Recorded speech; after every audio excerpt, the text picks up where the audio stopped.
Okay, so this is my impression of the Republican National Convention. First of all, John McCain is going to run as a candidate for change.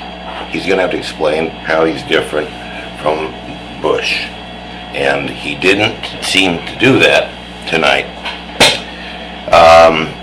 He did not explain how he was breaking with the last 8 years. In the last 8 years, everybody might find something they like that the Bush administration did, but the Republicans owe us an explanation for how they increased the deficit so badly, how we ended up in this upside-down mortgage market. It's not directly the government's fault, but an explanation still has to be made, because it does look like it was because of getting overloose in regulation, which is what the Republicans do. They put the fox in charge of the hen house at times. Not all. I wanted to be able to say, okay, there's a case for McCain and there's a case from Obama. But what I saw at the Democratic Convention, Obama laid out a program that sounds like that's what they're planning to do.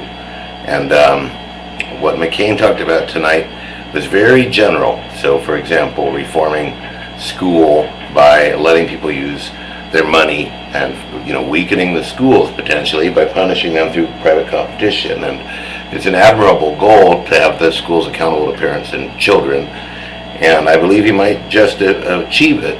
But without explaining how they're going to be different from the last 8 years, I think there's an elephant in the room here, and it needs to be dealt with. And if you don't deal with it, there's not much credibility. That's number one. Number two, I thought they were pretty insulting to their opponent, chanting 0, 0, 0.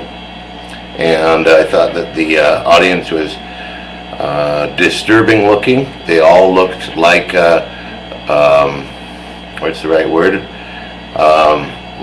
They looked like a party of yesterday, clinging on to the past and beating their chests about militarism instead of being smart and competitive, putting the whole thinking cap on the 21st century. There is a sound Republican philosophy, more than one out there. Not to mention, it seems to me that there's three basic blocks to the Republicans. There's Republicans that are there because of social issues like right to life. They're the Republicans that are there because they want low taxes, and which is basically the wealthy, the corporate Republican Party. And then there's the Republicans that are basically manipulated and uneducated. And so this show, I can see how it appeals to those three groups, but I don't see how it appeals to anybody else.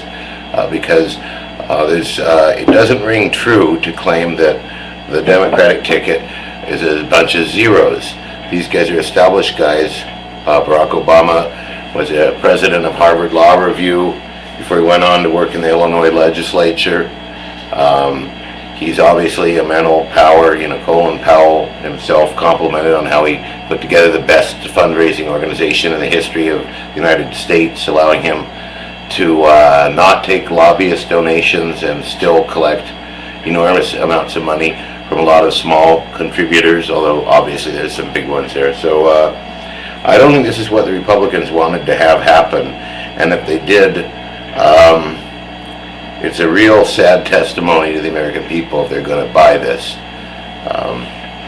And as far as the Iraq war goes,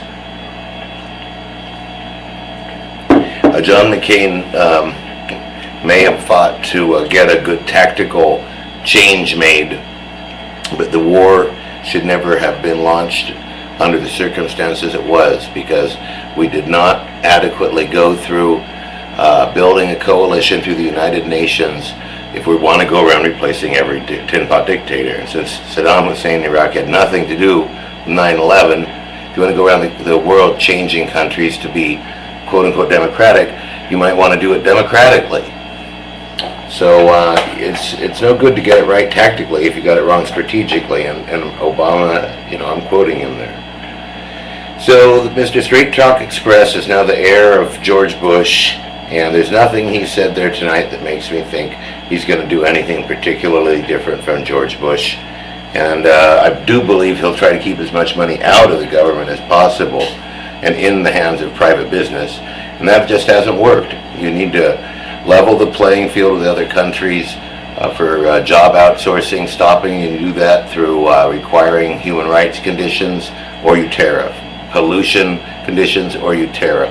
You have to raise the bar on global trade, and then you can still have it. It'll be great because it'll mean that you've got prosperous working classes in all these countries, so it's not a race to the bottom. We've got a simple fix to NAFTA. You just have to say, if you don't allow unionization, you're going to pay a tariff for that until you do. And if you pollute, you're going to pay a tariff for that if you do, because pollution doesn't stay in China.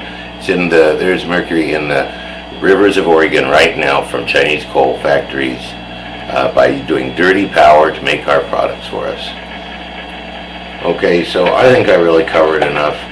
I think this was not what the Republicans wanted to have happen, and I think it smelled like very out-of-touch people, very angry people, and overly militaristic, which does not inspire you with confidence.